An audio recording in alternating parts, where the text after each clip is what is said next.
Hello again, and welcome back to Mr. Mayor's Book Chats. Didn't do this last week, but here I am back with 5 books that I'd like to talk about.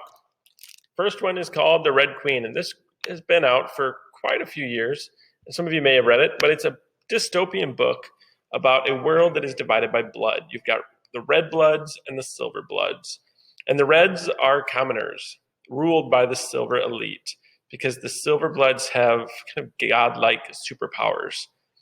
And Mayor Barrow, the main character, she's a 17-year-old red girl who lives in the poverty-stricken stilts.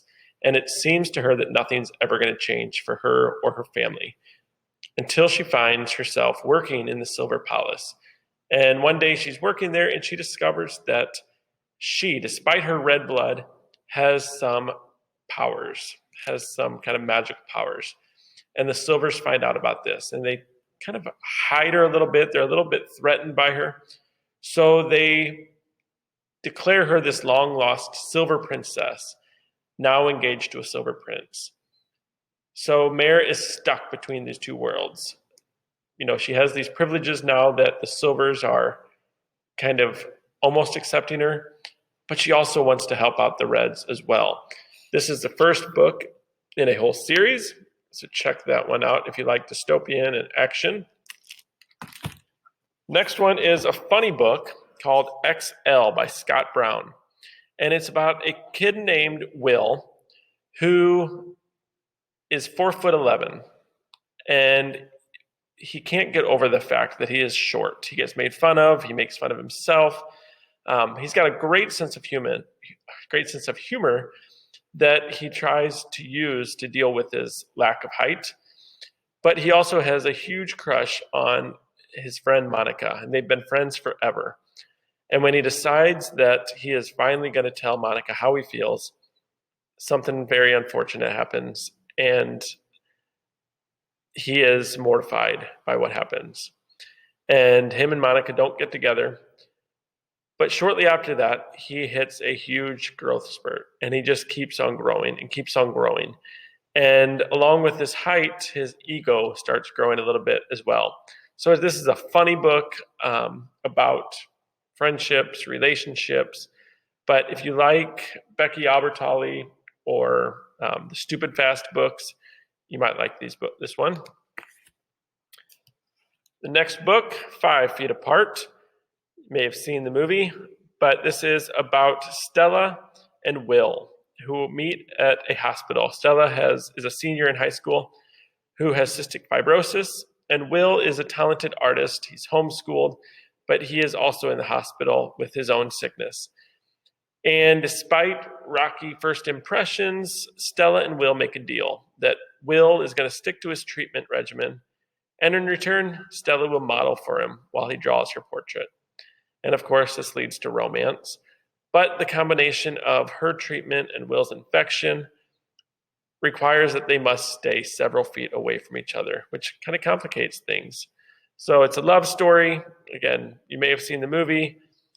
If you like Cole Sprouse, there's pictures of him from the movie.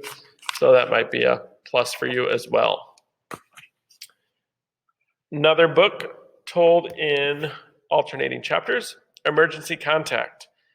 Penny Lee, for her, high school was kind of a total non-event. Her friends were okay, her grades were okay.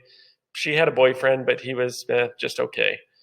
But she decides to go to college in Austin, Texas, and try to reinvent herself. She wants to be a writer, and she thinks going away to college is going to change everything. And then there's Sam. Sam is 21 years old, and he's just kind of stuck in his ways. He works at a cafe. He sleeps there too. He knows that this chapter in his life is not very great, but it's just going to get over. And he wants to become a famous movie director. Well, Sam and Penny cross paths at the cafe one day, and it's super awkward. And they eventually exchange phone numbers and create this relationship through text messages. And as the text message, they're able to talk about things that they can't talk to other people about because they're behind their phones. So there's all kinds of text messages throughout the book. told through their conversations. And again, it's told between Sam and Penny. So if you like love stories and romance and some drama, pick up Emergency Contact. And the last one, We Were Liars. This is the kind of book that I don't want to tell you a whole lot about because the less you know going in, the better. It revolves around Cadence, a teenage girl from a wealthy family called the Sinclairs, who would spend their summer at an island owned by her family along with their cousins. And the Sinclairs are a huge family where everyone's loved and respected and they can do no wrong. They are the ideals, or so we're made to believe. But something happens on summer number 15 for Cadence, which leads to accidents that Cadence has no memory of. No matter what she does, no one's willing to talk to her about that accident or that summer, even her cousins or her friends.